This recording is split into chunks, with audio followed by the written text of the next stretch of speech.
예, 오늘의 모닝 브리핑 시작하겠습니다. 엔비디아가 호실적에도 불구하고 주가가 하락했거든요. 더 이상 서프라이즈는 없다. 뭐 이런 식의 어떤 인식이 좀 있었던 것 같고요. 그리고 대법원 판결 이후에 교역국들이 좀 혼란스러워하고 있다. 이런 내용들도 좀 있습니다. 코스피는 지금 삼성전자가 12일 연속 올라가고 있거든요. 그러니까 오늘 같은 환경에서도 과연 올라갈 수 있느냐. 그러니까 이 부분 좀 확인해 볼 필요가 있는 것 같고요. 코스닥은 2000년 8월 이후에 최고치 경신했는데 코스닥 쪽에서 어떤 변화가 생기는지, 그러니까 미국에서는 오늘 중소형 업종 지수는 강했거든요. 그래서 코스닥이 상대적으로 좀 견조함을 보여주는지도 살펴봐야겠습니다. 미국은 다우는 소폭 올라가고 나스닥 S&P 500은 빠지고 러셀 2000은 올라갔습니다. 필라델피아 반도체 지수가 오늘 3% 넘게 빠졌거든요. 실제로 업종으로 보면 상승 업종이 조금 적긴 했지만 하락한 업종으로 봐도 이렇게 급락한 건 별로 없어요. 근데 테크 업종이 1.8% 빠졌잖아요. 그래서 반도체가 많이 빠져서 전체적으로 지수가 좀 부진하긴 했지만 주식시장이 그렇게 공포스럽다거나 이제 그 정도 상황은 아니었습니다. 그러니까 특정 업종을 집중적으로 이제 매도하는 그런 움직임이 나온 하루였고, 이렇게 됐었던 거는 일단 엔비디아 실적은 되게 잘 나왔거든요. 근데 주가가 5% 넘게 빠졌잖아요. 그러니까 작년 4월 이후에 가장 많이 빠진 하락이었거든요. 시장에서 좀 하락 이유를 꼽는 건, 그러니까 중국 매출이 불확실하다. 그러니까 이번에도 중국 매출 기여가 없었고 앞으로도 중국 매출을 엔비디아에선 더하지 않았거든요. 그래서 한때 이 중국 매출 더해지면 외형이 되게 커질 것 같아. 이런 어떤 기대가 있었는데 이 부분이 좀 꺾인 게 있었고, 또 하나는 그러니까 빅테크에 너무 의존도가 높다. 그러니까 엔비디아 실적의 상당 비율이 한 8개 정도 되는 기업들에 집중되어 있다더라. 그러니까 근데 최근에 설비 투자를 과연 지속할 수 있느냐, 여기에 대한 의구심이 있잖아요.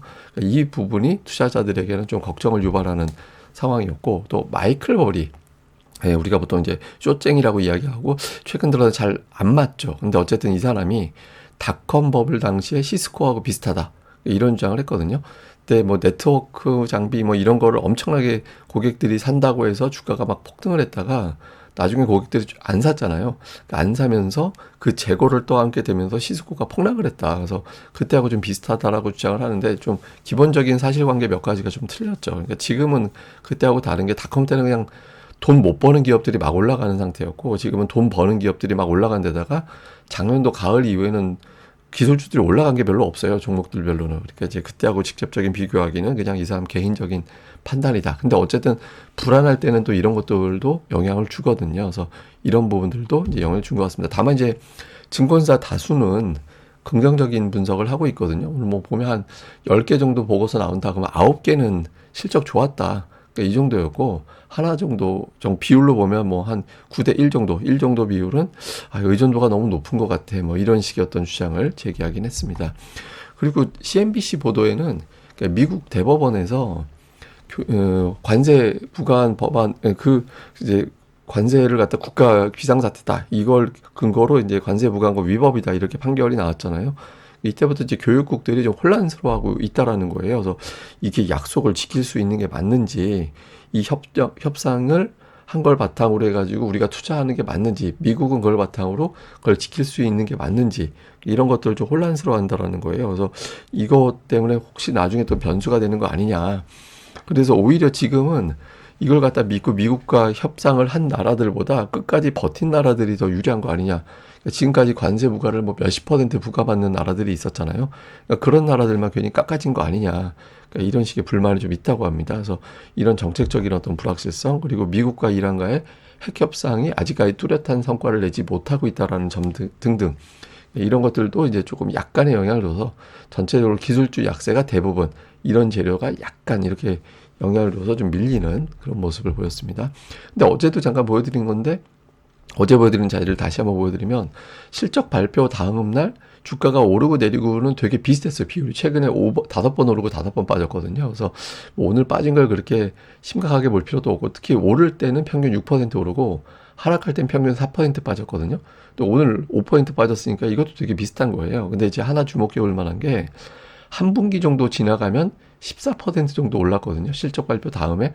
근데 지난번 실적 발표 이후에 지금까지 엔비디아 주가가 안 올랐잖아요. 그래서 투자자들은 실적이 더 이상 주가를 끌어올리는 동력이 되지 못하나 보다, 이런 걱정도 좀 한 것 같아요. 그래서 오늘 최근에 직전까지 주가가 또 올랐기 때문에 이걸 이용해서 그동안에 올랐던 걸 좀 되돌리는 그런 움직임이 있었던 것 같고, 또 하나는 이제 하이퍼스케일러, 뭐 우리가 보통 빅테크라고 부르는 그런 기업들의 설비 투자가 올해까지는 어쨌든 크게 증가가 되는 게 맞는데 내년도부터는 증가율이 좀 떨어진다. 근데 사실 이거는 기저 현상도 우리가 생각을 해야 되거든요.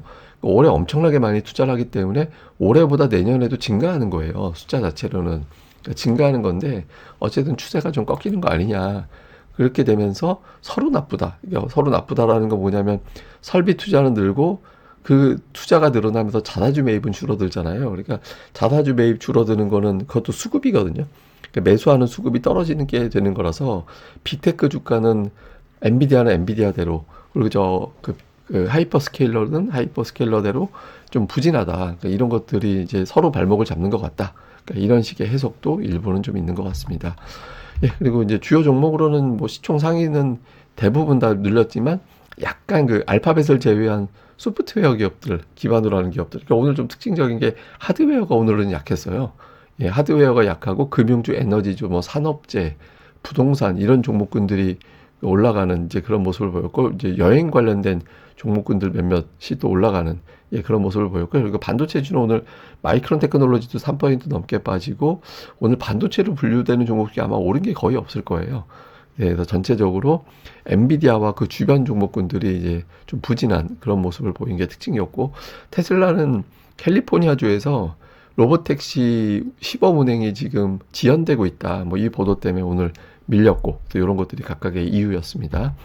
근데 이게 그 빅테크 종목군들이 하도 하락을 해가지고 지금 어떤 상황이 먼저 벌어졌냐면 필수 소비재 종목들보다 선행피 향후 실적을 추정해 볼 때 밸류에이션 따져보면 오히려 더 싸졌다라는 겁니다. 예, 지금 선행피 그러니까 12개월 이후에 이제 PER을 계산해 보면 필수 소비재가 지금 대략적으로 23.6배 나오거든요. 근데 메가세븐에서 이제 테슬라 뺀 나머지 종목들 6개를 따져놓고 보면 23.5배라서 오히려 필수 소비재보다 이 빅테크가 더 저평가가 돼버리는 상황이 됐다라는 거예요. 그래서 이게 이제 근데 이것뿐만 아니라 테크 업종을 또 전체로 놓고 봐도 테크 업종이 워낙 최근에 주가가 좀 부진하다 보니까 뭐 임의 소비재, 필수 소비재, 산업재 이런 것들보다 저평가가 돼버렸다. 근데 이제 이게 어느 순간에는 이게 움직임이 좀 나올 수는 있을 것 같은데 지금까지는 이제 투자자들이 AI에 대한 어떤 지속적인 투자가 가능한지 여기에 대한 걱정이 있다 보니까 가격 매력을 투자자들이 활용하지 못하고 있다라는 게 되죠. 근데 이게 이제 나쁜 쪽으로 가게 되면 그동안에 이제 올라갔던 종목군들, 뭐 산업재가 됐든, 뭐 소비재가 됐든 이런 종목들이 올라갈 때는 테크보다 저평가라서 올라갔거든요. 근데 이게 저평가가 아니잖아요. 그러면 테크보다 비싼데 이게 올라가는 게 맞아? 이렇게 생각을 또 하게 될 거예요. 그래서 부정적으로 시장이 전환이 되면 이제 동반 다 빠지는 그런 흐름이 나오겠죠. 그러니까 이래저래 테크주가 살아나는 게 미국에서는 상당히 중요한 변수가 될 것 같습니다. 자, 우리 시장은 어제 6,300 넘어갔죠. 어마어마한 어떤 강세가 나타나고 있는데 이게 지금 분기 차트거든요. 5분기 연속 올라가고 있는데 1분기 현재 그러니까 올해 수익률이나 1분기나 똑같은 거죠. 거의 50% 올랐어요. 그래서 외국에서 유명한 어떤 분석가들 그 SNS 들어가고 하면 한국이 거의 매일 나옵니다. 하도 많이 올라서. 근데 이게 1분기에 50%, 한 분기에 50% 올라간 건 1998년 4분기에 81% 올라간 이후에 가장 많이 올라간 거거든요. 이게 1998년은 IMF 때잖아요. IMF 때는 폭락하고 나서 올라간 건데 지금 또 폭락하고 나서 올라간 것도 아니잖아요. 그래서 좀 그 기록적인 어떤 상승, 그러니까 투자자들이 그냥 한국 증시를 워낙 오랫동안 저평가였기 때문에 이 저평가 요인이 해소되는 재료와 여기에 이제 또 반도체 호황이라는 게 겹치면서 올라가는 거죠. 그래서 좀 많이 올라갔는데 다만 이제 외국인들이 되게 많이 팔고 있거든요. 외국인 투자자들이 지금 7거래를 매도하고 있는데 제가 뭐 예전에 이제 말씀드릴 때 그런 말씀 드렸잖아요. 보통 지수 곱하기 억 원 팔면 많이 파는 거라고. 그러니까 지금 6,000포인트니까 6천억 원 이상 많이 매도하는 거는 되게 많이 파는 거거든요. 근데 지금 그렇게 되게 많이 파는데 올라가요. 예, 근데 이제 딱 보면 삼성전자에 집중되어 있죠. 2월 13일 이후부터 외국인들의 매도가 시작이 되는데 삼성전자가 다예요, 거의. 하나 더 하면 이제 하이닉스가 되는 거고 이거를 갖다가 기관 투자자들과 금융 투자가 받는 예, 그런 모습이 나온 거죠. 물론 뭐 금융 투자 기관이 저게 총합이라서 결국엔 이제 금융 투자가 받는 거긴 한데 어쨌든 기관들이 물량을 받아서 삼성전자를 끌어올리고 개인 투자자들이 예전에는 이것저것 다 찔러봤는데 지금은 삼성전자에 집중을 하면서 개인 투자자들이 응집력이 있는 이제 그런 흐름이 나오면서 이제 주가가 이제 10일 연속 올라가는 이제 그런 흐름이 나오게 된 거죠. 근데 오늘이 테스트하기 좋죠. 오늘 미증시에서 저렇게 기술주들에 대한 걱정이 나오는 날, 그런 날에도 과연 매수가 붙을 거냐. 오후장에서 흐름이 상당히 중요할 것 같고요. 근데 하나 좀 주목해 봐야 되는 게 코스피 지수하고 상승 종목 비율을 따져놓고 보면 지수는 올라가는데 상승 종목 비율은 꺾였거든요. 이게 하락 종목이 많다라는 걸 보여주는 겁니다. 저는 근데 이게 나쁘지 않다라고 생각을 해요. 왜냐면 종목들, 개별 종목들에 대한 과열은 이미 식었거든요. 그러니까 이제 물론 지금은 과매도는 아닙니다. 그러니까 과매도는 아니고 오히려 과매수에 가까워요. 그러니까 120이 과매수니까 120 살짝 아래라고 라면 지금도 과매수에 근접한 게 맞잖아요. 근데 추세적으로는 꺾여 있는 상태가 돼버려서 대형주가 완전히 독주만 하던 때는 살짝 벗어나기 시작한 걸로 보여지거든요. 그래서 기존에 아주 좀 최근에 좀 둔했던 종목군들 중에서도 아직은 뭐 사실 뭐 시장 전체적으로 가격 부담이 낮아졌다 이렇게 얘기할 단계는 이제 아니긴 합니다만은 네, 좀 선별적으로 그동안에 얘네들은 되게 못 갔네, 눌려 있네, 뭐 일관성 없네 이렇게 싶은 종목 중에서 좀 변화가 생기는 게 나오는지 이런 것들은 좀 체크는 해봐야 될 것 같습니다. 자, 그리고 코스닥은 어제 강하게 올라가면서 모처럼 올라갔습니다. 근데 코스닥은 산발적으로 바뀌었어요. 그러니까 1월에 되게 세게 올라갔다가 그 다음부터는 이제 놀고 있다가 어쩌다 한 번씩 확 올라가고 놀고 있다가 어쩌다 한 번씩 확 올라가고 이런 형태로 바뀌었거든요. 근데 어쨌든 2000년 8월 이후 최고치, 그러니까 IT 버블 때 하락하던 과정에서 이제 나왔던 지수보다 가장 높은 정도 수준까지, 그러니까 26년 만에 최고치 나온 거거든요. 그래서 요 상태에서 이제 1200 그러니까 박스권 넘겨서 올라간다. 그동안에 이제 상승 이후에 매물 소화를 끝냈다라는 점과 오늘 초반 또 하락하게 되면 뭐 ADR이라든가 이런 것들도 많이 낮아질 거라서 가격 부담은 코스닥은 상당히 낮습니다. 지금은 오히려 과매도권에 가깝거든요. 그래서 코스닥 쪽에서의 종목 장세가 좀 만들어질 가능성은 있어 보이거든요. 그래서 이런 것들 좀 볼 필요가 있는데 최근에 수급 보면 그래도 외국인들이 코스닥은 사요. 2월 19일 이후부터, 그러니까 설 연휴 끝난 다음부터 설 연휴 이후로 한정해서 보면은 외국인들이 순매수하고 있거든요. 순매수하고 있고 고객 예탁금도 이제 지난번 최고치 찍었던 111조 정도 2월 2일에 찍었었는데 거의 근접했어요. 그러니까 설 연휴 앞두고 좀 오락가락 하다가 끝나고 나서부터 다시 돈이 들어와서 이제 그 정도 피크 때를 다시 회복을 했거든요. 그래서 이 자금이 계속해서 가던 걸로 갈 거냐, 아니면 이제 코스닥 쪽으로 좀 분산이 될 거냐. 오늘 같이 지금 밀렸을 때 테스트하기 좋죠. 그러니까 밀린 날 삼성전자 하이닉스로 갈 건지 아니면 코스닥 쪽으로 넘어오게 될 건지 요 흐름을 좀 오후장에 봐야 될 것 같습니다. 자, 어쨌든 엔비디아 등 반도체주가 미국에서 약해서 우리 증시가 초반에 영향을 받을 가능성이 있죠. 그래서 초반 이후에 외국인들이, 근데 요건 있어요. 그동안에 우리 증시가 너무 올라가지고 외국인 투자들이 비중을 축소하는, 한국 비중이 너무 커져서 비중을 축소하느라고 매도를 했거든요.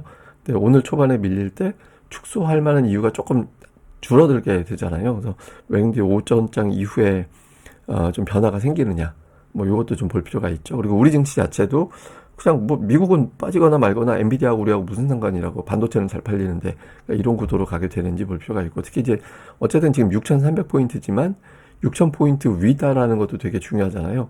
과연 여기서부터도 계속해서 매수가 유입되느냐, 이거는 이제 양봉으로 판단하면 됩니다. 그러니까 코스피가 또 코스닥이 양봉이 나오느냐 음봉이 나오느냐, 이거는 6,000 넘어가는 상태, 6,300 찍었던 지금 위치에서도 사면 수익 난다라는 투자자들이 있다라는 거잖아요. 그래서 양봉이 나오는지, 그리고 특히 이제 가격 부담이 덜한 코스닥 쪽이 좀 종목 장세가 만들어지느냐, 이 부분도 같이 살펴봐야 될 것 같습니다. 예, 이거는 이제 뭐냐면 2021년 수급, 그때 당시에 이제 지수가 하락으로 돌아서는 그런 시기에 수급하고 이제 비교를 해보면 외국인들이 팔면서 그때 이제 조금 지나고 나서 시장이 꺾였거든요. 그러니까 외국인들이 매도가 시작이 되고 그 물량을 개인이 받고 그렇게 되면서 이제 시장이 꺾였잖아요. 그래서 최근에 이제 외국인 투자자들의 매도가 나오고 있죠. 그래서 이게 당시하고 좀 비슷해지는 거 아니냐 보시면 이제 외국인 투자자들 슬슬 여기서 이제 꺾는 듯한 움직임이 있잖아요. 근데 그 물량을 기관이 받고 있죠.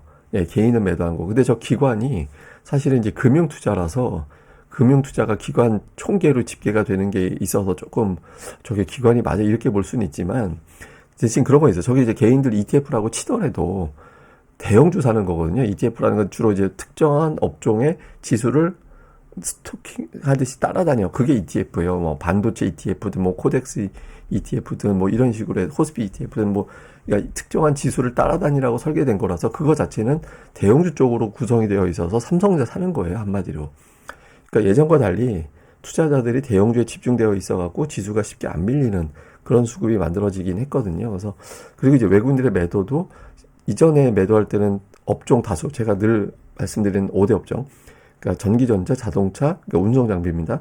그다음에 철강화학, 금융 이 중에서 4개를 사느냐 파느냐가 구도가 달라지는 거다. 근데 지금은 삼성전자 하이닉스를 빼고 나면 그렇게 나머지를 파는 건 아니라서 그때 당시 이제 2021년도 꺾일 때하고는 조금 달라 보이긴 한다. 근데 이제 제가 항상 이런 말씀 드릴 때 무조건 이쪽으로 보자라는 게 아니라 근데 이게 이제 뭔가 변화가 생기면 진짜 그쪽으로 갈 수 있는 거니까 그런 경우의 수가 나오는지 보자. 그러니까 앞서 말씀드렸던 5개 업종 중에 4개 이상을 일주일 내내 판다. 이래버리면 이제 추세가 좀 뭔가 이상해지는 거니까 그런 흐름이 나오는지도 계속해서 점검해 보도록 하겠습니다. 예, 그럼 또 오늘 하루 또 잘 보내시고요. 저는 또 다음에 뵙겠습니다. 제가 자주 말씀드리지만 그 주변의 어르신들하고 제가 가끔 통화를 해보거든요. 근데 건강한 케이스보다 뭔가 기복이 되게 심한 경우들이 되게 많아요. 제 친구들도 마찬가지고 그러니까 뭐 아시다시피 저도 이번 주에 이제 가족 건강 문제 때문에 조금 들락날락거리고 있잖아요. 지금도 그러고 있고 그러니까 좀 모두 건강 관리 평소에 잘해놔야지 나중에 더 힘드니까 좀 많이들 해 놓으셨으면 좋겠습니다. 그래야 이제 나중에 제가 뭐 그 어디인가에 주식 그 빵집 같은 거 차리고 싶다라고 말씀드렸잖아요. 그러니까 LP로 음악 듣는 주식 투자자들의 성지 빵집을 만들고 제 유튜브 구독자분들한테는 깎아드리고 깎아드리는 게 뭐 5% 10%가 아니라 막 반값에 깎아드리고 막 이런 거 나중에 해서 거기서 이제 뭐 수다 떨고 주식 정보 나누고 이런 거 만들고 싶거든요. 그래서 그때 건강해야 그런 거 할 수 있으니까 다들 관리 잘 하시고 또 구독자들만 깎아줄 거니까 이 방송 구독하기도 또 많이도 부탁을 드리겠습니다. 예, 저는 또 다음에 뵙겠습니다. 감사합니다.